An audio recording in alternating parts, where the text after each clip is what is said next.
हाँ भाई हॉस्पिटल पहुंचा दो प्लीज। कोई बात नहीं वो आके ले लीजिए माफ आ जाएगा। बस को लगी थी बस की नहीं लगी वो अंकल क्या क्या स्कूटी वाला। समझ नहीं आ रहा इसका वेट भी मैं संभाल पाऊंगा कि नहीं, क्योंकि उस उंगली में दर्द अभी भी है। So guys morning good morning. So ये जो आपने क्लिप देखा, देख के थोड़ा सा चेहरे पे हंसी आ जाएगा कि हम रो रहे हैं और ये कहाँ पे गिर गए हैं। सो अब ये पूरी कहानी मैं आपको बताता हूँ और थोड़ा सा बता के फिर दिखाता हूँ, फिर आपको बताता हूँ कि एक्चुअली हुआ क्या है। ये केदारनाथ राइड कैंसिल क्यों हो गया। इतने मजे से जा तो रहे थे, सब कुछ बढ़िया हो रहा था। पहले दिन बोईसर से उदयपुर तक पहुंचे थे, उदयपुर के 100 किलोमीटर पीछे, और उसके बाद उदयपुर से जब दूसरे दिन आगे निकले, मस्त प्लान करके निकले थे कि भाई अजमेर जाएंगे, दोस्त से मिलेंगे, दोस्त के मिलने के बाद फिर आगे जयपुर के आगे रुकेंगे कि दूसरे दिन सुबह सुबह दिल्ली में हम घूम के कुछ काम कर सके, कुछ काम सामान ले सके, ऐसा प्लान किया था। दूसरे दिन निकले, मस्त पूरा दिन गया, जैसे शाम के 6 बज गए।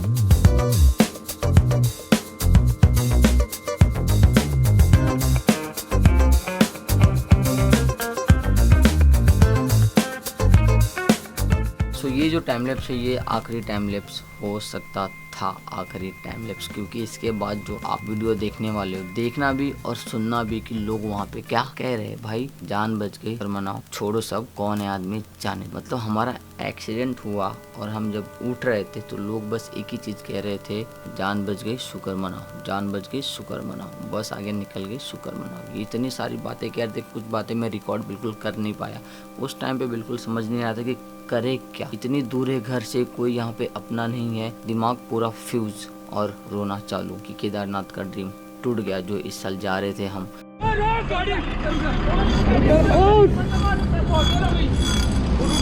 कोई बात नहीं वो आके ले लीजिए माफ आ जाएगा। वो इससे बचा लो, देखो बचा लो, देखो ये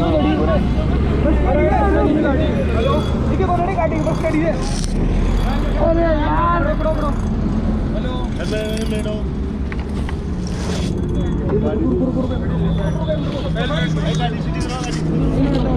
इसको लगा है क्या चेहरे पे? नहीं लगा। बस को लगी थी बस की रुको, हाँ लगा है चेहरे पे, लगा है। रुको हेलमेट निकालता हूँ, रुको। हाँ हेलमेट निकालो, हेलमेट नहीं लगी हेलमेट नहीं लगी। वो अंकल क्या क्या स्कूटी वाला।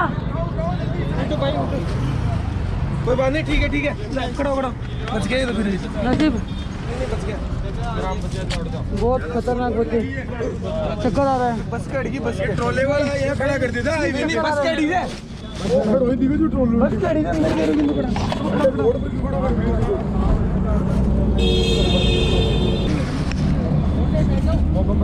नहीं प्लीज हॉस्पिटल पहुंचा दो। वो स्कूटी वाले को रोको यार।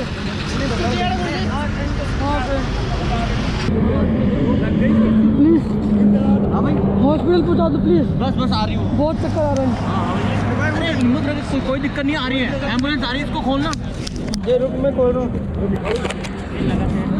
भाई, कोई दिक्कत नहीं, घबराए मत, आ रही है एम्बुलेंस, आ रही है। खड़ा हो जा। लगा है? हाँ नहीं कहीं नहीं लगा, आराम है। अरे लगा नहीं, खड़ा हो। चक्कर आ रही है, नहीं हो पाऊंगा। कोई दिक्कत नहीं, कोई नहीं। वो स्कूटी वाले को रोको यार, वो स्कूटी वाला बहुत स्पीड था। अरे निकल गया। अरे नहीं रोको उसको, स्कूटी वाला भाई तेरी जान निकल गई, यार डांट से रह रहा है तो उसके वजह से हुआ यार। मरने दे, मर गया उसको, तेरी जान कह रही है यार। मेरा दोस्त किधर है? ठीक है, अरे ये ठीक है, वो भी ठीक है, ठीक है वो ठीक है। अरे मना कर, डॉक्टर के पास चल। अरे ठीक है, तू स्कूटी वाला क्या? अरे कोई दिक्कत नहीं, कोई बात नहीं यार, कोई दिक्कत नहीं है, कोई बात नहीं। जान के तू बच गया, खूब है।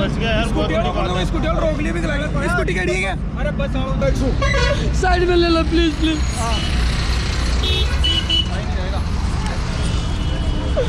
डॉक्टर के पास चल, तू यही है कि कहीं नहीं जाने देंगे इसको। तो ये एक्सीडेंट हुआ। अब ये एक्सीडेंट हुआ कैसे मैं वो बताता हूँ। शाम के 6 बज गए थे और जयपुर से अजमेर का जो रास्ता है काफ़ी ट्रैफिक वाला रास्ता था। उस दिन अजमेर में पुलिस ट्रेनिंग की भर्ती चालू थी और शाम के टाइम सभी लोग आ रहे थे तो रास्ता बहुत जाम था। और जो लोकल होते हैं, जो हाईवे पे आ जाते हैं लोकल्स लोग, वो एकदम कट टू कट बाइक चलाते हैं। मतलब वो सीधी लेन में नहीं जाते, वो कभी नागिन जैसे ट्विन इधर कट मारेंगे, ट्विन इधर कट मारेंगे। और मैं इज्जतवाड़ी में एक लाइन में जा रहा था, फर्स्ट लाइन में जा रहा था, 80 प्लस था मैं उस टाइम पे। एक स्कूटर वाला जो 10 किलोमीटर पहले से मेरा पीछा कर रहा था, एक स्कूटर वाला, अब पता नहीं उसके पास कौन सी स्कूटर थी, पर स्कूटर था, उसने हेलमेट पहना था, ओल्ड आदमी टाइप में था। वो 80 प्लस चल रहा था मेरे टाइम पे, और वो थर्ड लाइन से फर्स्ट लाइन पे आया, यू करके आया, और जैसे आया लेफ़्ट साइड में एक ट्रक खड़ी थी। हमेशा आपने देखा होगा हाईवे पे कहीं भी मतलब ट्रक वाले, बस वाले कहीं भी लेफ़्ट साइड में गाड़ी रोक के खड़ी जाती है, जिनमें उनकी आधी गाड़ी हाईवे पे होती है, आधी गाड़ी रोड उस पार होती है। तो जैसे वो बंदा लेफ़्ट साइड में आया, ट्रक देख के हड़बड़ा गया, आगे का ब्रेक मारा। आपको पता है स्कूटर में आगे का ब्रेक मारा कि गाड़ी का गिरना ही गिरना है, 100% गिरना है, और ये सभी के साथ हुआ है। जैसे वो आदमी लेफ्ट साइड आया, ब्रेक मारा, ट्रक को देख के हड़बड़ा के ब्रेक मारती वो नीचे गिरा, और मैं जस्ट उसके पीछे था। उसकी स्कूटर गिर के घूम के मेरे सामने आई, और मेरी बाइक ब्रेक मारते मारते उसकी स्कूटर के ऊपर से नीचे, हम दोनों नीचे जैसे रगड़ते, मैं से देख रहा हूँ कि मैं घिसड़ते हुए जा रहा हूँ, और बहुत सारे दिमाग में एक साथ फोटोज आगे, क्या हो गया क्या हो गया, ये क्या हो गया। और सपने जो टूटे केदारनाथ के। उठने के बाद फटाक से दोस्त को ढूंढा, उसको जगाया, कसम से वो तो 20 सेकंड आंखें नहीं खोला था, सीरियसली 20 सेकंड बिल्कुल कुछ नहीं बोल रहा था। बाद में सडनली उसने हल्का हल्का मूवमेंट दिखाया, उठा, उसको पूछा तो ठीक है। वो जैसे बोला ठीक है, उसके बाद मैंने सामान वामान देखा, कैमरा वहाँ गिरा है, गोप्रो टूट के लटक रहा है। बाद में जो मैंने चालू किया था, बॉक्स टूट गया है, टॉप बॉक्स पूरा पचक गया है, कपड़े लत्ते बाहर गिर गए हैं, गाड़ी उल्टा हो गया है, चैन उतर गया है, चैन से आवाज़ आ रहा है। ये सब जो है एक साथ एक टाइम पे ही हो रहा था, और उस टाइम पे मेरा फ़ोन किधर है, बाकी सामान किधर, कुछ समझ नहीं आ रहा था। और मैं लोगों को कह रहा था प्लीज़ उस आदमी को पकड़ो जिसने स्कूटर बहुत स्पीड लेके जा रहा था। अगर वो आदमी गिरता नहीं एग्जैक्ट मेरे बाइक के आगे तो कुछ नहीं होता, आज हम केदारनाथ राइड मार के वापस आ रहे होते।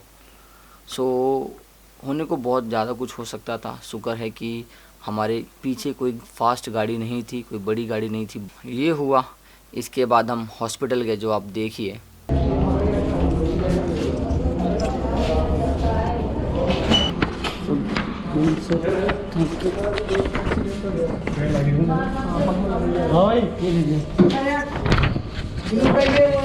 यूट्यूबर आए तो इनका एक्सीडेंट हो गया रास्ते में, तो नासमल जाके लेके आए हम लोग बाइक को।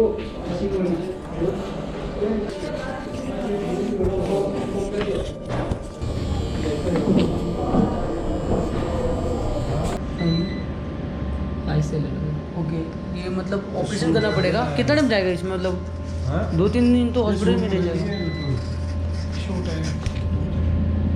आप ऐसे जाओगे दिक्कत हो जाएगी। नहीं, ऐसे तो सोच भी नहीं सकते, हड्डी टूट के तो भी सोच भी नहीं सकते। अभी तो वजन भी मत डाल पैर पे, वजन डालने से ज़्यादा हो जाएगा। नहीं बिल्कुल नहीं, पर ठीक हो जाती है ना। हाँ, ठीक हो जाएगी। 20-25 दिन का प्रोसेस है, 20-21 दिन का प्रोसेस है, ज़्यादा नहीं। इसमें ठीक हो जाएगी। और आप इस बीच वाली उंगली लगी ना आपके, ये बढ़िया ना। हाँ वही लगी है। देखो इन दोनों उंगली को इस तरह रखो ना। हाँ, इसको सीधा रखो। हाँ, इनको इस तरह रखो, ताकि ये उंगली अपन को इसमें दिखे लेटर में। समझ गया। अभी हमारी उंगली की बारी है भाई। दोस्त के पैर की उंगली की हड्डी टूट गई। तो यहाँ पे रिपोर्ट आ रहा है। एक ये हाथ, ऑनलाइन है क्या हमेशा? नहीं ऑनलाइन नहीं, अभी शूट कर रहा हूँ। कौन सा वाला हाथ है? ये दोनों आ जाएंगे। दोनों, अच्छा। एक ये एपी होता है, एक लेटर। हाँ समझ गया, दोनों एंगल से देखिए ज़रा, ये ना, ये थोड़ा ये कट गया, इसमें आपको दोबारा रखना पड़ेगा। हॉस्पिटल जाने के बाद मतलब जब तक एक्सरे नहीं हुआ था, एक्सरे जब तक हुआ नहीं था तब तक कंफर्म थे कि हम जाएंगे केदारनाथ जाएंगे। लेकिन भाई जैसे एक्सरे हो गया, हड्डी टूटा हुआ, जो आप ये फ़ोटो देख रहे हो, ये हड्डी टूट गया था दोस्त का। और मेरे इस उंगली पे यहाँ पे चोट लगी थी, यहाँ पे ये दब गया था, और ये सूज के पूरा मोटा हो गया था, और घुटने पे और थाइस में लगी है इधर।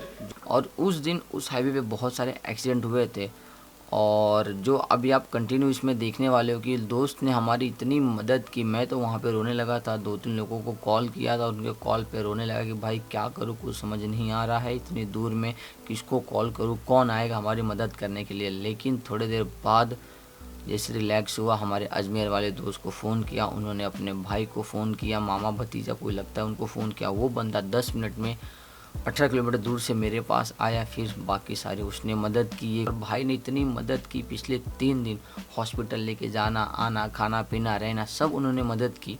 उसके बाद जाके हमको रिलैक्स हुआ। लेकिन मेरी टेंशन गई नहीं थी जब तक भाई का ऑपरेशन नहीं होता तब तक मेरी टेंशन गई नहीं थी, क्योंकि एक बार ऑपरेशन हो जाता तो मुझे सुकून मिलता। मैं तो बहुत टेंशन में ही था कि जो चीज़ हो गया उसको जब बोलता हूँ ना तो बहुत दुख होता है। मैं जब बाइक चला के आ रहा था ना तो बार बार एक ही चीज़ सोच रहा था रास्ते पे, क्या मैं उस चीज़ से बच सकता था। मतलब जैसे वो स्कूटर मेरे आगे गिरा, क्या मैं यू टर्न मार सकता था।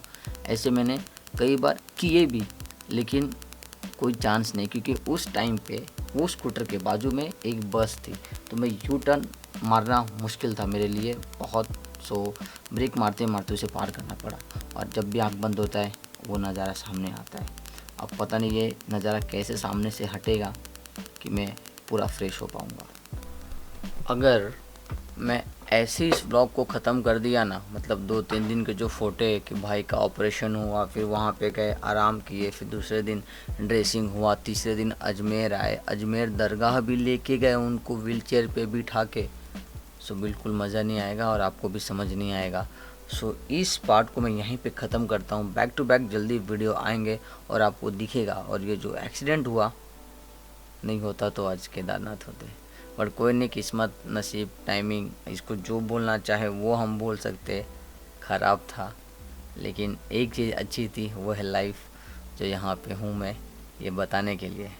सो थैंक यू, और थैंक यू आप सभी लोगों को जो इतने मैसेज कर रहे थे। आप इंस्टाग्राम पे, यूट्यूब पे कमेंट कर रहे थे कि भाई next video Kedarnath safe ride. और ये सेफ़ राइड था, कुछ हुआ नहीं। अगर कुछ हो जाता तो बात अलग थी, लेकिन कुछ हुआ नहीं, तो सेफ़ राइड था। और जल्दी ही वापस राइडिंग स्टार्ट होंगे। थोड़ा सा डर है कि मैं उस चीज़ से बच पाता कि नहीं, बस एक बार वो निकल जाए दिमाग से तो और माइंड फ्रेश हो जाएगा। और भी है इसमें, ये देखिए, ये यहाँ से क्रैक हो गया है और नीचे से क्रैक, ये भी यहाँ से टूट